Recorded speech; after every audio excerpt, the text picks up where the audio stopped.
kind of how the system works. So with both of our closed cells for our atmosphere and then for Poseidon, there's actually two of these heat ships that, when formed together, will actually seal a liquid environment. So what you can see here is the bottom chip, which will go into the holder, is going to form the bottom of the closed cell. There's a single O-ring gasket that goes down into the cell that aligns the two parts, but also forms a hermetic seal. The top chip goes directly on top of that. Again, it's self-aligning so that your windows are directly on top of each other. There's an EDS optimized lid that's screwed down, and that forms a closed cell. If you're interested in liquid heating or electrical biasing, there's electrical contacts that are isolated outside the liquid environment so that they're not damaging the holder of the experiment. And then the holder goes directly into the microscope just like any other holder would. Again, we work very closely with Thermo and Joel to make sure that we meet their requirements for safety and reliability. And then this is sort of in cross-section showing, in the case of liquid flow, if you're interested in flowing a liquid through and sort of refreshing that liquid, where that goes. There's two liquid inputs, and then there's one liquid output. The liquid's going to be flowing over the bottom chip and sort of under the top chip. So this is kind of where that liquid goes. But that's, in essence, how we get liquid into the microscope. So pretty straightforward, but as I mentioned, there's a lot of things that you can do with liquid once it's there. The first is something that's pretty fundamental, and actually sort of in the field of life science, which is the utilization of liquid cell to study, again, nucleation and growth mechanisms. So similar to what I was describing earlier, but in this case, they were studying nucleated particles from a melt. So in this case, they were using a liquid to sort of synthesize, sort of be a stand-in for a molten state. They wanted to study just how these seeded particles that were on the top window, how were they forming as a function of the electron beam. So in liquid, in all cases, actually, no matter whether you're in liquid or gas or just a normal experiment without an in situ control, your electron beam is an active participant in your experiment. So you're hitting it with 200 kV. That can do different things to your sample. In this case, they actually were using the electron beam to locally change the chemistry in the liquid environment, and that was allowing them to form nanoparticles. And so they were interested in studying the interplay of roughness and sort of seeded morphology of the particles on the window, and they wanted to study this as a function of beam control. So this is showing how the system goes together. And then the liquid and flow mixing control I haven't talked about in too much detail, but in the interest of time, I'll just kind of fast forward to the results here. So again, just by using electron beam, they were able to study how these things were growing from the liquid itself. I believe these were gold dendrites, and what you can see is depending on the electron dose, they were actually able to form different nucleated structures, just whether they were agglomerates that just sort of formed by combination, or whether they were dendrites that grew out in a typical dendritic form. They were able to characterize all of this in situ. So again, nothing was there, it was just liquid, but as they're moving the electron beam around, they're locally changing the chemistry, and that is initiating these nucleation and growth events. So we have a lot of folks who are actually interested in using liquid cell for this type of work, which is why I mention it. But what I'll do now is kind of fast forward to some of the more kind of cutting edge, so to speak, liquid experiments, which is the utilization of this for lithium-ion batteries specifically. So in the case of lithium-ion batteries, there's a lot of promise. I think we're all familiar. I see quite a few lithium-ion batteries sitting on the tables. So I think we're all familiar with the good things that come with them, and I think we're also probably familiar with some of the bad things that come with them. So specifically, they can go to very high temperatures, they can short circuit, they degrade over time. So there's a lot of folks who are interested in exploring and interrogating the nanoscale processes that are responsible for the degradation of lithium-ion batteries. So as it turns out, this solid electrolyte interface layer, the SEI layer, is the thing that governs the complete or incomplete dissolution of lithium as it's growing from within the electrolyte. And so there's a lot of folks who are interested in characterizing that to better understand how this process occurs. So because they were looking at a liquid electrolyte, because they wanted to do battery work, they needed quantitative electrochemistry measurements so they could do cyclic voltammetry and things that you'd expect to see in a traditional batteries for benchtop experiment. And they wanted to be able to modify and customize this and sort of do the experiment over and over again to mimic what you would see in a real battery. Again, fast forwarding the results here, this is kind of what they saw. So this is an electrolyte or an electrode on our device. So again, we have electrochemistry optimized chips. And as they're sweeping through the CV, what you can see is the spontaneous growth of these dendrites on the electrode. And then as they reverse the polarity, you can see impartial dissolution of the lithium back into solution. And so what you can see is over the first cycle, there's already lithium kind of hanging out in solution. But after several cycles, there's quite a bit of this, and it's called dead lithium. And it's this dead lithium that accumulates over time that can actually short out a battery because it's just conductive metal hanging out in solution. Now, I show this because I think it's really important to see the CV curves and show how this is correlating with the actual changes occurring in the device. But the actual scientific takeaways here were actually within the SEI layer. And I think it's actually really important that the findings that they discovered actually allowed them to suppose new ways of modifying the electrolyte chemistry to actually improve the Coulombic efficiency in a follow-up study. So again, in situ is only as good as your ability to learn something about a sample and apply it to follow-up studies. And in this particular case, it was things they discovered about the SEI layer chemistry, morphology, and transformation that allowed them to modify the electrolyte and actually improve the efficiency of the battery. So this was a follow-up study that was done that actually was based on results that they found in situ. So anyways, this is just some work that we've done in the field, or that customers of ours have done in the field of electrochemistry. One other thing that I want to point out is I've talked about these E-chips a little bit, but they are actually the only thing in all of these experiments that's actually touching your sample, and they're very important because the performance of these chips is really what dictates your success in the lab. Because our company specializes in MEMS-based chips, every single one of our products gets better over time because we're constantly improving these E-chips. So just last year, for example, we launched a series of optimized electrochemistry chips based on things that we discovered in the lab. That allowed us to have better signal-to-noise ratio and also EDS optimization. So every single customer on Earth that had one of these now had access to better electrochemistry and better EDS just by virtue of us improving the chips. And that's always the case in perpetuity because we're always working on our E-chip product lineup. So just wrapping up again, I've only picked 2 applications just in the interest of time. We can talk more about it if you're curious. But there's a lot of different things that you can do with our liquid cells. So anything from RNA transcription, looking at in a liquid environment, to biomineralization, to drug delivery. That's in the life science space, in the material science, things, nucleation and growth, catalysis, electrochemistry. There's a whole lot of things you can do in a liquid environment. A few key takeaways, things that we think are important. If you're going to have a liquid environment, you should be able to at least, at a future time, do electrochemistry. That should be a quantitative thing that you can do. We have a lot of folks who have been using this for years now, and so we're pretty confident in our ability to deliver quantitative electrochemistry and also EDS performance in a liquid cell.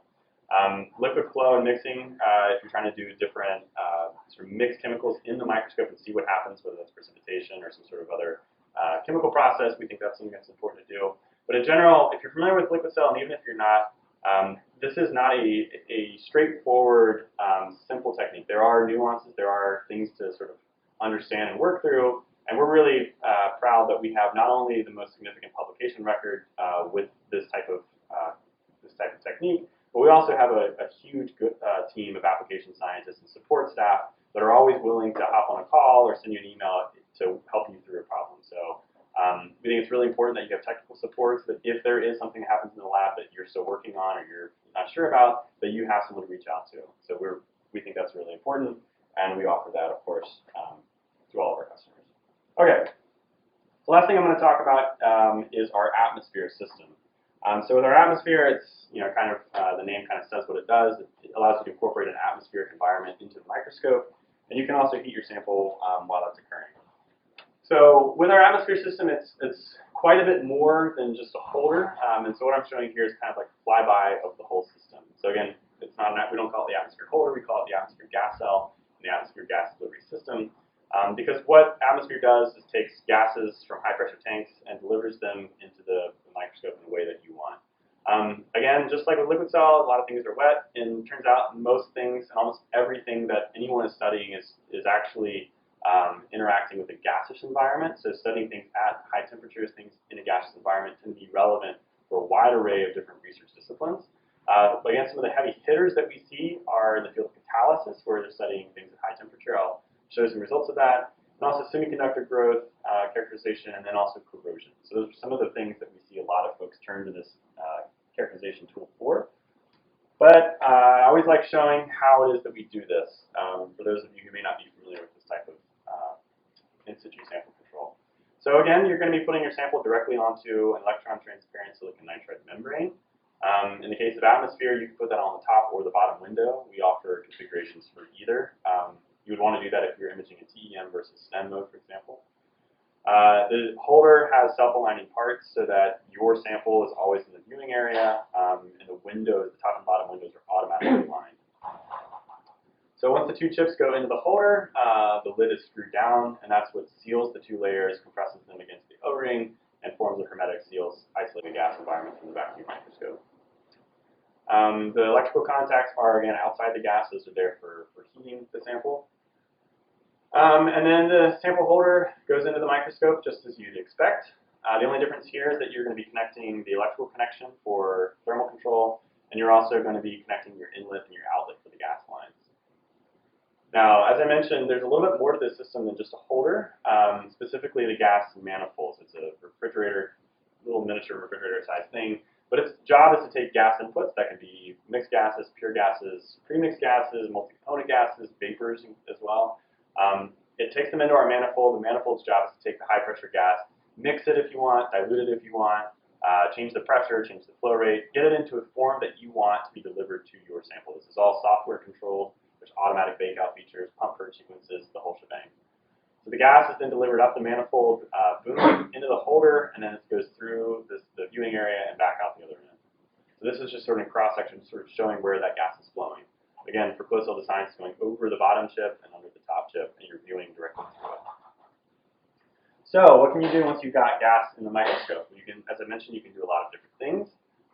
One application where we see a lot of folks using this tool is in the study of corrosion. So I mentioned that we're compatible with vapors. We're actually the only system on Earth that can do that kind of work. So these particular researchers were interested in that sort of capability because they wanted to study a pretty thick fib sample, actually, and expose it to hydrogen gas and water vapor at really high temperatures and really high pressures over an extended period of time to actually corrode in situ their sample while they were viewing it in the microscope. This was really important for the particular research discipline they were interested in, which is the characterization of stress corrosion cracking in nuclear cladded materials. This is an AP600 alloy steel. And in order to do this, they needed, high temperature, they needed high pressure, they needed to be compatible with water vapor. But they also wanted a heating membrane that was chemically inert. So as you can imagine, if you're corroding a stainless steel sample, you need to make sure that the things that are corroding are your sample and not the system itself. We work really hard to make sure that everything downstream and upstream of the holder is also chemically inert so that the only reactions that you are expecting are the ones occurring within the viewing area. Okay, so fast forwarding the results, this is what they saw. So this is a grain boundary that was fib lifted out of an electropolished foil. And they chose a grain boundary because, as you may know, it's corrosion in this particular breed of steels occurs on the grain boundary. So it's the passivation. The passivation process occurs by chromium enriching the grain boundary. And what they saw is what you would expect if a material is degrading or corroding, which is segregation of chromium away from the grain boundary. I think I point out on this slide or the next slide that there was actually a 4-time reduction in the chromium content along the boundary. But I like pointing this out, showing this result, because as you can see here, this was not a short, one-off experiment. This is a pretty long experiment where the sample is exposed to really aggressive conditions for a really long period of time. And they were also doing EDS with the system sort of in situ. As it turns out, a closed-cell design, you've got a lot of things on top of your sample, so it can be pretty hard to get EDS signals out, which is why we worked so hard to make sure that our design was EDS optimized so that you could get EDS results while you're doing it. Now, you may mention that you may notice that this is not a particularly high-resolution, atomic resolution image. That's not what they were interested in characterizing. They wanted to study EDS, but they also deliberately left the sample thick because afterwards they wanted to do a postmortem analysis to actually see how the chromium depletion occurred as a function of death. So this is a postmortem cross-section of the sample showing the ballooning out of the sort of depleted region within the grain boundary, and again, the chromium content was significantly reduced, which is why this material degrades at these particular environments. This was the first study to observe these processes from beginning to end, and it shed light on the corrosion mechanisms in this particular breed of alloy. Okay, one side note here, our system actually looks a little bit different than what I just showed, and that's because just this year we launched an update to the system which we call the Catalysis Package for atmosphere. So what this thing is behind the shroud is actually an integrated RGA. So you can now detect the actual gas itself in line, and you can actually detect chemical changes, and that's particularly relevant for catalysis. So if you want to know more about this, you can go to our website or ask me. There's some more information on literature here. But I want to talk a little bit more about this particular product for the field of catalysis. So if you are familiar with catalysis, great. Everything I'm going to show you is going to be really exciting for you. If you're not, I'll kind of explain why this system is particularly optimized for this type of work. So in the field of catalysis, you're oftentimes looking at very, very small things, nanoparticles, and they're interacting with pretty aggressive environments, and it's their interaction and their active participation in the catalyzation of that gaseous environment from one sort of composition to another that is really, really important for a lot of different things, everything from the catalytic converter in your car to just general chemical synthesis or energy conversion. That's all well and good, but because these things are so small, it's very hard to characterize what's actually going on at the nanoscale as a function of these extreme environments. So the first thing that I'll show here is actually the study of the evolution of a catalyst. This is a high purity noble metal that's actively catalyzing a pretty aggressive gas. And they wanted to study different gases, and they wanted to study it at atomic resolution. And I'm pointing out up here that the chemical compatibility of our system is actually really, really important, especially for core labs who are looking to study a lot of different materials that have a lot of different users. So no matter what gas you want, with a few exceptions, you just plug it into our system, and you can mix those gases, do whatever you want. And that's really important if you're studying, a single catalyst or a catalyst that's interacting with methane versus CO2 versus H2 or something like that. So I wanted to study a particular breed of hydrogen and oxygen. And because this particular catalyst was very, very small nano size, they actually wanted to study this at atomic resolution.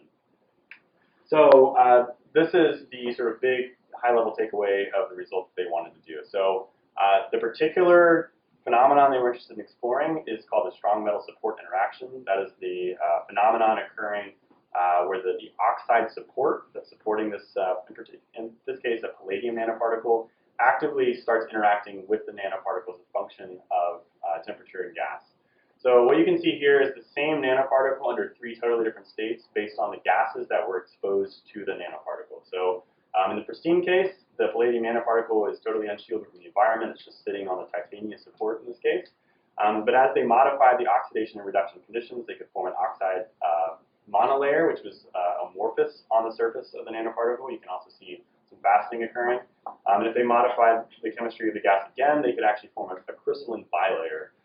All three of these are the same nanoparticle, but they have three totally different surface states, and it's the surface state associated with these nanoparticles that really underpins the performance in terms of their ability to actively participate in the catalytic reactions. So these are all at high temperature, these are all at an atmosphere pressure, and it was the first time that this strong metal support interaction has been witnessed sort of firsthand in real time.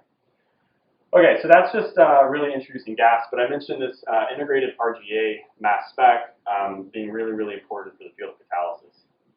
And we've actually just recently launched this, so we're still starting to get more and more data from the field. A lot of this is really exciting and really promising, but some of the first researchers that turned to this were looking at cobalt nickel nanoparticles for methanation. So they wanted to introduce methane into the microscope, and they wanted to actively catalyze that methane with their nanoparticles. In order to do that, though, and to sort of understand the process, they really did need to correlate how well their catalyst was actively performing this chemical change. They wanted to correlate that with changes occurring at the nanoscale. So they really did need the RGA. The last thing I should mention is these nanoparticle nanosized systems that are actively going through chemical changes. It's really important that the heating membrane is chemically inert. So we use a silicon carbide ceramic membrane that doesn't interact with virtually anything. As a result of that, they could be very, very confident that the only thing that was participating in this catalysis was their sample and not the substrate itself. So this is some of the first results that we had with the system. So this is the same nanoparticle system. The same gas was sort of injected into the system. And what they did is, by a function of changing the temperature and sort of correlating that with morphological and structural changes occurring at the catalyst, they were actually able to modify the gas sort of as it was going through by catalyzing the gas environment. So what the RGA was detecting at the very beginning was, yes, just methane and I believe methane and H2 and CO2, and what they were able to detect was methane and water vapor. And so by tracking that in real time as they were running this experiment, they could change the temperature of the nanoparticle system, and they could see an increase in the conversion of the incoming gas. They were able to correlate that with different changes occurring in the system. So for example, what you can see is as they start approaching the multiple hundreds of degrees, there's a huge spike in the conversion of CO2 into methane and water vapor. So that actually correlates to the precipitates of nickel precipitates that came out of solution. And so there were all these changes that were occurring at the nanoscale that they were able to correlate, again, using the RGA to actually measure how their catalyst was performing. This is some of the first results that we've seen from the system, but we already have seen quite a bit more since the product was launched just several months ago. There's a lot of new science that's really, there's a lot of things that are being discovered within the field of catalysis that are really transforming the fundamental understanding of these systems. Again, by coupling the actual measurement of the catalyst performance with structural changes occurring down there in the nanosize regime. Okay, so lastly, again, only touch on a few brief topics. These are some results from different application areas. This bottom left is actually on a more macroscopic scale what catalysis actually looks like, which is very different from what the sort of soccer ball model where a gas molecule comes in. It turns out there's a lot of things occurring that are really fast, that are totally not spherical and round and perfectly faceted.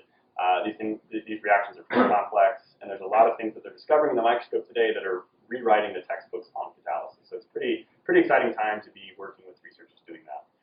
Things that are important though in the field of gas cell, closed cell designs, having the heating membrane be chemically inert and accurate, again, always important. EDS, if you've got it on your microscope, you might as well be able to use it. Same thing with eels. Being able to change the pressure, the flow, the gas composition, sort of in the software in a very easy way is really important for big labs that are looking for this equipment. So if you're going to invest in situ, you might as well make sure that everyone who wants to do it, whether they want to study something in argon versus high temperature hydrogen or methane or water vapor, it should be able to service all of those users. And so we work pretty hard to make sure that our software is easy and that the system is capable of doing a lot. And again, technical support and having access to a support and applications team who know how to use this stuff, who can help you if you get stuck. We all think those are all really important things to being successful with doing this type of work in your lab.